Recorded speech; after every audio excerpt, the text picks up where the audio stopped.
प्यारे साथियों, आज हम बात करेंगे एलपीएम का 2022 का जो पुराना पेपर है उस पर बात करेंगे। सबसे पहले हम वन लाइनर प्रश्नों पर बात करेंगे, उसके बाद में डेफिनेशनों पर बात करेंगे। क्वेश्चन नंबर 1 है, भारत में गाय की सबसे अधिक दूध देने वाली नस्ल है। यानी भारत में गाय की सबसे अधिक दूध देने वाली नस्ल कौन सी है? तो साहिवाल है। और राजस्थान में आपसे पूछे तो कौन सी होगी? थारपारकर। क्वेश्चन नंबर 2 है, केंद्रीय भेड़ एवं ऊन अनुसंधान केंद्र रिक्त स्थान में स्थित है। तो केंद्रीय भेड़ एवं ऊन अनुसंधान केंद्र कहाँ स्थित है? अविकानगर, मालपुरा, टोंक में स्थित है। क्वेश्चन नंबर 3 है, दूध में सबसे अधिक वसा पाए जाने वाली भारत की भैंस की नस्ल है। तो कौन सी होगी? बदावरी। कितने परसेंट? 14%। क्वेश्चन नंबर 4 है, आंखों के चारों तरफ हल्के भूरे रंग के धब्बे राजस्थान की भेड़ की खालिस्तान नस्ल में पाए जाते हैं। यानी आंखों के चारों तरफ हल्के भूरे रंग के धब्बे भेड़ की कौन सी नस्ल की विशेषता है? तो मगरा। तो सही जवाब क्या होगा? मगरा। क्वेश्चन नंबर 5 है, पशुओं में सींग रोधन में सामान्यतः रिक्त स्थान रसायन काम में लेते हैं। तो दो रसायन काम में लेते हैं सींग रोधन में, NaOH और KOH। तो दोनों लिख के आना है आपको, NaOH और KOH। क्वेश्चन नंबर 6, पशु के ब्याने से रिक्त स्थान दिन पूर्व दूध निकालना बंद कर देना चाहिए। तो कितने दिन पहले दूध निकालना बंद कर देना चाहिए ब्याने से पहले? 60 दिन, यानी 2 महीने। क्वेश्चन नंबर 7 है, डीप लीटर पद्धति में बिछावन की मोटाई खालिस्तान इंच होनी चाहिए। यानी जो डीप लीटर पद्धति है उसमें बिछावन की मोटाई कितने इंच होनी चाहिए? 8 से 12 इंच होनी चाहिए। क्वेश्चन नंबर 8 है, बकरी के मांस को क्या कहते हैं? तो बकरी के मांस को क्या कहते हैं? चेऊन। और क्वेश्चन नंबर 9 है, भैंस में गर्भकाल अवधि रिक्त स्थान दिन की होती है। तो जो भैंस का गर्भकाल है कितने दिन का होता है? 310 दिन का होता है। और लास्ट क्वेश्चन है 10वां, एक कुबड़ वाले ऊंट का वैज्ञानिक नाम क्या होगा? तो कैमेलस ड्रोमोडेरियस।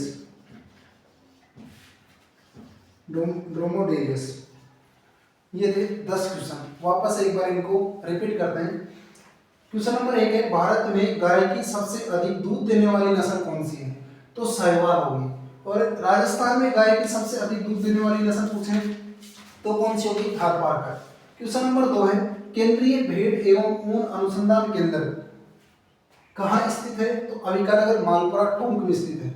क्वेश्चन नंबर 3 है, दूध में सबसे अधिक वसा पाए जाने वाली भारत की भैंस की नस्ल कौन सी है? तो गोदावरी। कितने परसेंट होगी? 5%, 14%।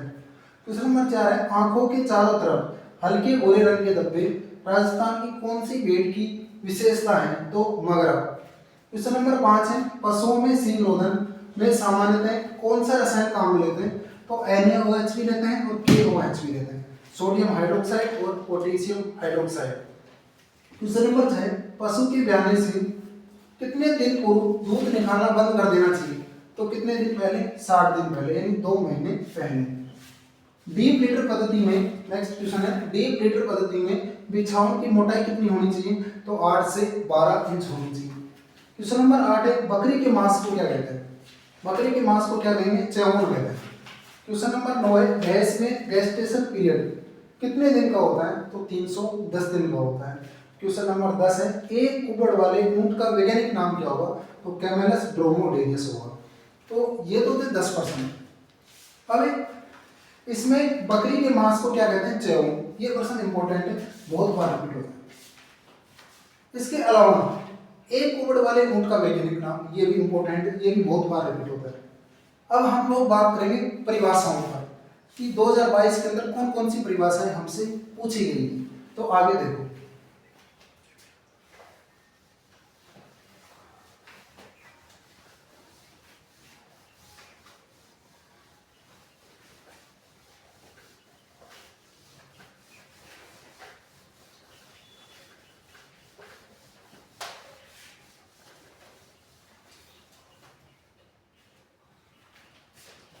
पहली डेफिनेशन होगी हीपर, यानी बछड़ी। Hepar, hepar. परिभाषा आपसे पूछी गई कि बछड़ी किसे कहते हैं या हीपर किसे कहते हैं। तो हीपर की परिभाषा क्या होगी कि गोवंश में जवान मादा, गोवंश में जवान मादा जिसकी उम्र 1 वर्ष से ज्यादा हो लेकिन एक बार भी गर्भवती नहीं हुई हो, उसे हम क्या कहते हैं, हीपर कहते हैं या बछड़ी कहते हैं। तो डेफिनेशन देखो,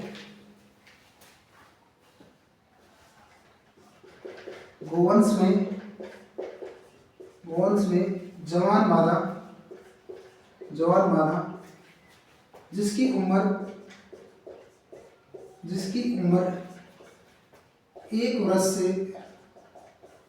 1 वर्ष से ज्यादा हो लेकिन एक बार भी गर्भवती नहीं हुई हो, उसे हम क्या कहते हैं, हीपर कहते हैं, बछड़ी कहते हैं।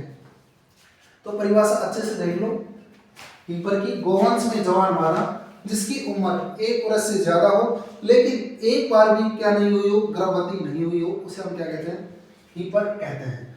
क्वेश्चन नंबर 2 आपसे पूछा गया था, गैल्विन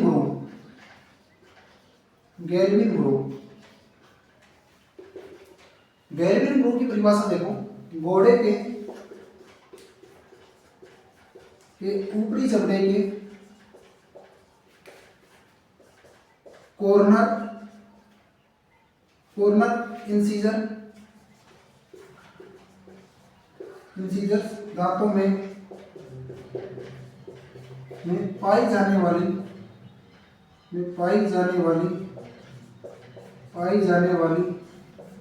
खांच या दरार,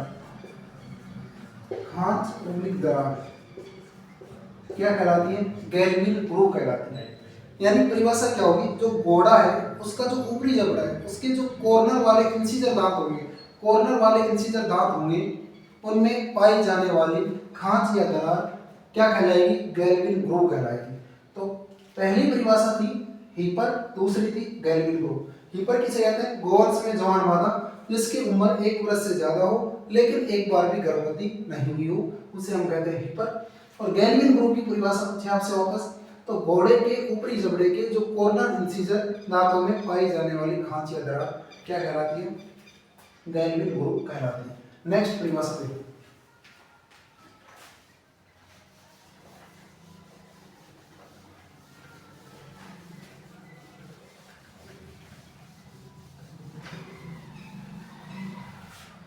नेक्स्ट परिभाषा आपसे पूछी गई थी, डिपिंग, डुबकी लगाना, इंग्लिश में बोलते हैं डिपिंग।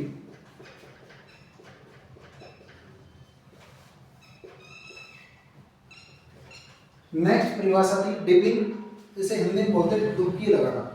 यानी बाह्य परजीवियों को नष्ट करने के लिए, जितने भी एक्टोपैरासाइट है उनको नष्ट करने के लिए बेड को सल्फर ओब्लिक आर्सेनिक के कुंडों में डुबाकर बाहर निकालना क्या कहलाता है,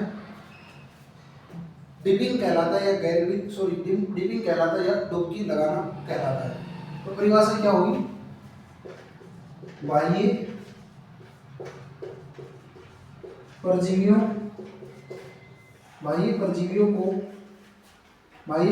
को नष्ट करने के लिए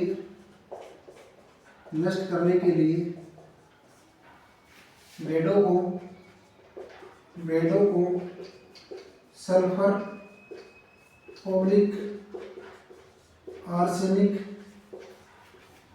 के कुंडों में से डुबोकर बाहर निकालना क्या कहलाता है, डिपिंग। क्या कहलाएगा, डिपिंग कहलाता है। बात सीधी सी है कि बाह्य परजीवियों को नष्ट करने के लिए बेडों को सल्फर ओब्लिक आर्सेनिक के कुंडों में डुबाकर बाहर निकालना ही क्या कहलाता है, डिपिंग कहलाता है। नेक्स्ट परिभाषा देखो, गाय में स्थायी दंत सूत्र, दंत सूत्र। यानी आपसे फॉर्मूला पूछा गया था गाय का स्थायी धातु का, तो इसका फॉर्मूला होगा 0 0 33 40 33 इंटू 2 बराबर 32। अब देखो ये दांत कौन से होंगे, इंसीजर, ये कौन से होंगे, कैनाइन, ये कौन से होंगे, प्रीमोलर, ये कौन से होंगे, मोलर। तो इस फॉर्मूले को आप कैसे लिख के आओगे, इंसीजर, कैनाइन, प्रीमोलर, प्रीमोलर और मोलर। ये तो आधे जबड़े का फॉर्मूला है, इसको मल्टीप्लाई कर देंगे 2 से, कुल धातु की संख्या कितनी आएगी, 32। तो आपसे गाय में स्थायी दांतों का क्या पूछा गया था, दंत सूत्र पूछा गया था, वो आपके सामने 0 0 33 40 33 मल्टीप्लाई 2 बराबर 32। कहने का मतलब ये है कि ये शुरुआती दांत कौन से होंगे, इंसीजर, फिर कैनाइन, फिर प्रीमोलर, फिर मोलर। तो इस फॉर्मूले को आप इस भाषा में लिख के आना है। नेक्स्ट परिभाषा आपसे पूछी गई थी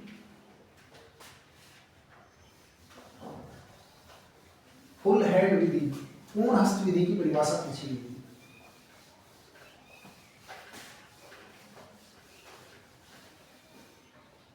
नेक्स्ट परिभाषा देखो, दुग्ध उत्पादन की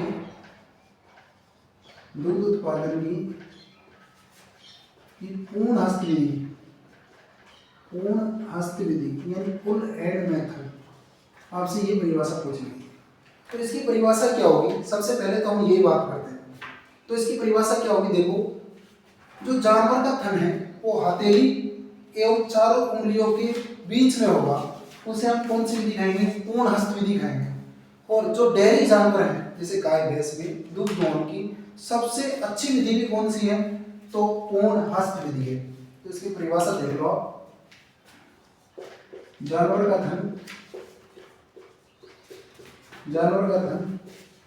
हथेली एवं चारों उंगलियों के मध्य होता है, उसे हम क्या कहते हैं, पूर्ण हस्त विधि कहते हैं। और क्या लिख सकते हैं, डेयरी जानवरों जैसे गाय भैंस हो गई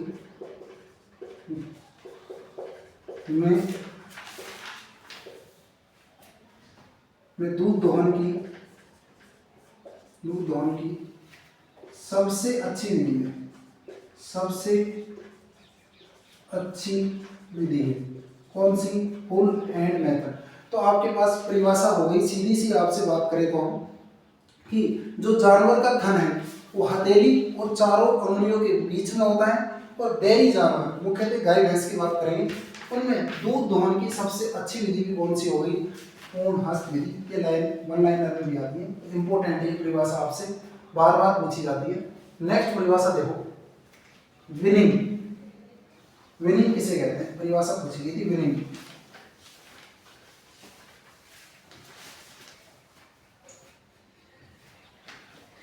छठवीं परिभाषा है विनिंग।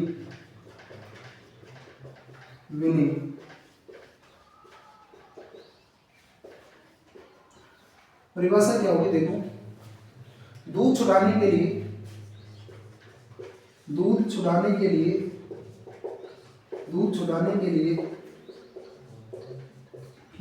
बछड़े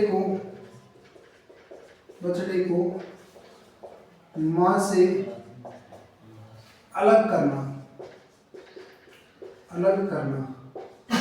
क्या कहलाती है, विनिंग कहलाती है। यानी दूध छुड़ाने के लिए बछड़े को मां से अलग करना ही क्या कहलाता है, विनिंग कहलाता है। तो ये भी 2 नंबर की आपसे परिभाषा पूछता है, विनिंग किसे कहते हैं।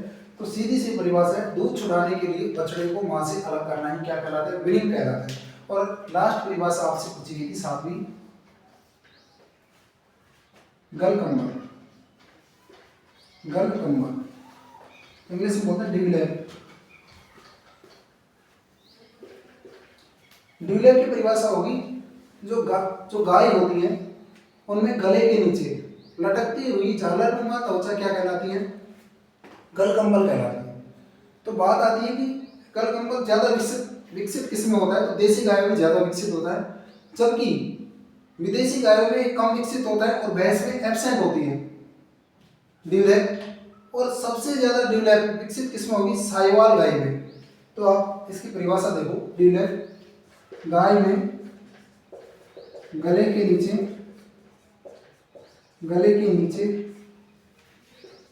लटकती हुई झालरनुमा त्वचा और सबसे ज्यादा ड्यूलैप गलकंबल विकसित किसमें होगा, साहिवाल गाय में। ये भी वन लाइनर में प्रश्न आता है कई बार, साहिवाल में। तो गलकंबल की आपसे परिभाषा पूछ ले तो इसका सही जवाब क्या होगा कि जो गाय है उसमें गले के नीचे लटकती हुई झालरनुमा जो त्वचा होती है उसे हम क्या कहते हैं, गलकंबल या ड्यूलैप कहते हैं। पूछ ले कि ड्यूलैप सबसे ज्यादा विकसित किसमें होती है, साहिवाल गाय में, और जो देसी गाय है उसमें ज्यादा विकसित होती है, विदेशी गायों में कम विकसित होती हैं, और भैंस में तो ड्यूलैप एब्सेंट होती है। ये चीजें आपको एक्स्ट्रा याद रखनी है। बाकी बात हम नेक्स्ट क्लास में करेंगे, तब तक के लिए धन्यवाद।